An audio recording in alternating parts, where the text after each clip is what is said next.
Oke, pernah nggak sih Anda berhenti sejenak dan bertanya, seberapa dalam Anda kenal diri sendiri?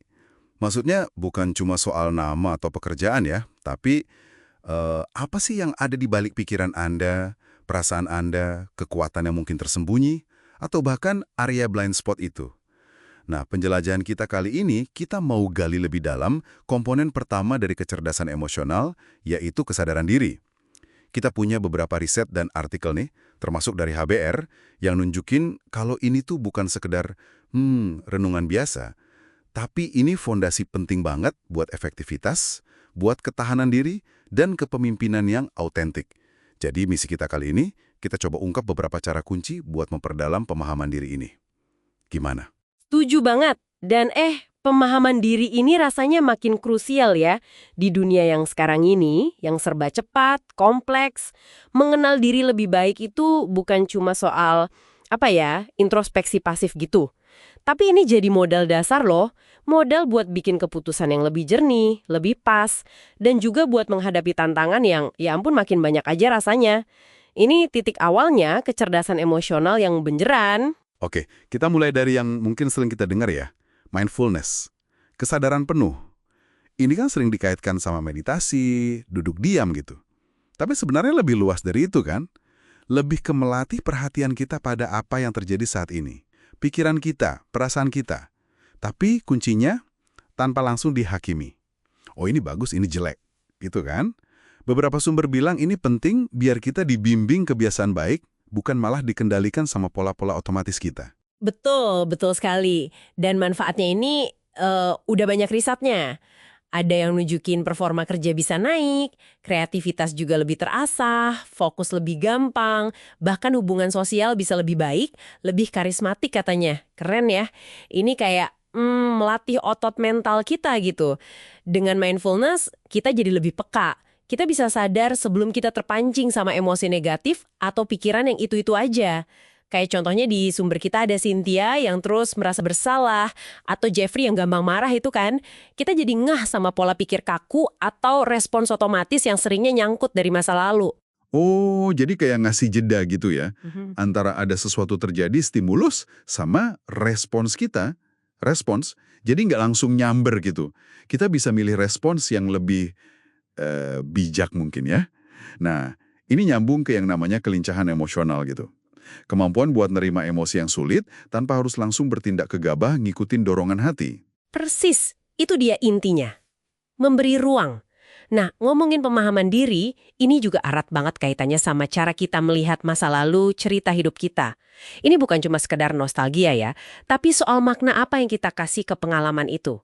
Ada contoh menarik nih dari bacaan kita, Daniel Vasella, mantan CEO Novartis. Dia kan punya masa kecil yang sulit tuh, tapi dia nggak ngelihat dirinya sebagai korban terus-menerus. Dia secara sadar membingkai ulang pengalamannya itu jadi pelajaran berharga soal kepedulian. Dan itu justru yang ngebentuk gaya kepemimpinannya. Keren banget. Wah, itu powerful banget ya soal reframing itu. Berarti mengenali narasi hidup kita bisa jadi alat pengembangan diri yang kuat ya. Ini pasti nyambung juga dong ya sama mengenali nilai-nilai inti kita. Values gitu. Nyambung banget. Nilai-nilai inti itu kayak kompas internal kita ya.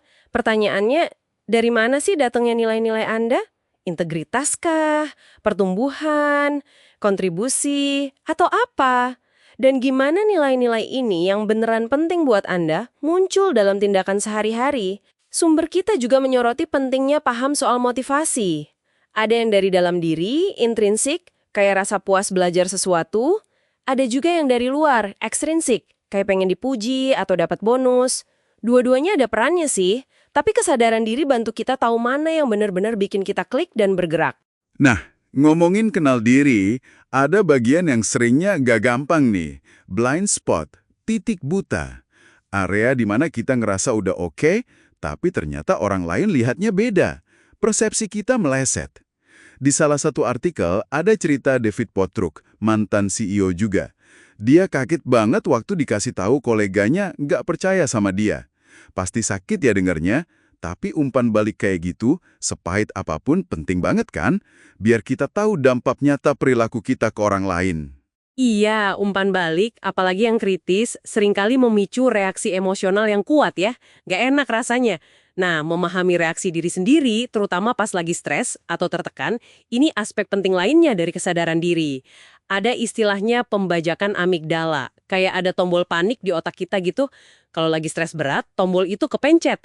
Terus kita jadi reaktif, impulsif, nggak mikir panjang. Nah, latihan mindfulness tadi, bahkan yang simple kayak fokus ke napas beberapa menit aja, itu ternyata secara bertahap bisa melatih ulang otak kita, menguatkan bagian otak yang lebih rasional, jadi kayak rem gitu. Oh, menarik banget koneksinya. Jadi mindfulness nggak cuma bikin tenang sesaat ya, tapi beneran bisa ngelatih letak kita merespon stres dengan lebih baik secara fisik. Ini pasti relevan juga dong ya, pas kita lagi berhadapan sama orang yang kita anggap sulit. Pasti ada kan orang kayak gitu di hidup kita? Tentu saja, banget malah. Mengelola interaksi yang sulit itu seringkali mulainya dari dalam diri kita sendiri dulu. Coba kenali, apa sih pemicu emosi Anda pas lagi ngobrol atau kerja bareng orang itu? Apa yang bikin Anda panas? Sadari juga, kacamata yang sering Anda pakai pas ngerasa diperlakukan nggak adil. Apakah Anda cenderung langsung pesimis? Atau Anda bisa coba, oke, coba lihat dari sudut pandangnya dia gimana ya? Atau mungkin menjaga perspektif jangka panjang. Ini semua butuh kesadaran diri kan? Termasuk pas nerima kritik atau umpan belik tadi ya, jadinya nyambung lagi nih. Saya baca ada kayak 3 pemicu umum gitu yang bikin kita langsung defensif atau nolak kritik. Ada pemicu kebenaran, kita ngerasa, nggak bener nih kritiknya. Terus pemicu hubungan, siapa sih dia kok ngeritik saya? Sama pemicu identitas, kita ngerasa diri kita yang diserang, kok saya dibilang gini? Cuma dengan ngenalin pemicu ini aja udah langkah awal banget buat ngelola reaksi kita ya. Bener sekali. Jadi kalau kita coba rangkum nih ya, pemahaman diri yang mendalam ini kayaknya dibangun dari beberapa pilar utama. Pertama, kemampuan buat ngamatin dunia batin kita dengan jernih tanpa langsung menghakimi. Itu mindfulness. Kedua, keberanian buat memahami cerita hidup kita, nilai-nilai yang ngebentuk kita, termasuk ngakuin adanya titik buta. Dan ketiga, kesadaran akan pola reaksi kita sendiri, terutama terhadap tantangan dan orang lain. Kompleks tapi penting ya. Dan kenapa ini semua penting buat Anda, para pendengar kami? Karena kesadaran diri yang lebih baik itu ngasih Anda semacam kekuatan. Kekuatan buat bikin keputusan yang lebih jernih, lebih selaras sama diri Anda. Kekuatan buat menavigasi hubungan dan situasi sulit dengan lebih efektif, nggak gampang ke bawah arus. Dan juga kekuatan buat memimpin, baik memimpin diri sendiri maupun orang lain, dengan cara yang lebih autentik, lebih jujur gitu. Nah, mungkin sebagai penutup ya, ada satu pertanyaan refleksi buat Anda bawa pulang. Coba pikirkan, apa sih satu langkah kecil aja yang bisa Anda ambil hari ini untuk jadi sedikit lebih sadar akan satu aspek dari dunia batin Anda? Mungkin soal emosi yang sering muncul, atau nilai apa yang paling penting buat Anda saat ini, atau satu pola reaksi Anda kalau lagi stres. Pilih satu aja. Ingat, penemuan diri ini kan perjalanan ya, proses yang berkelanjutan. Nggak ada garis finishnya.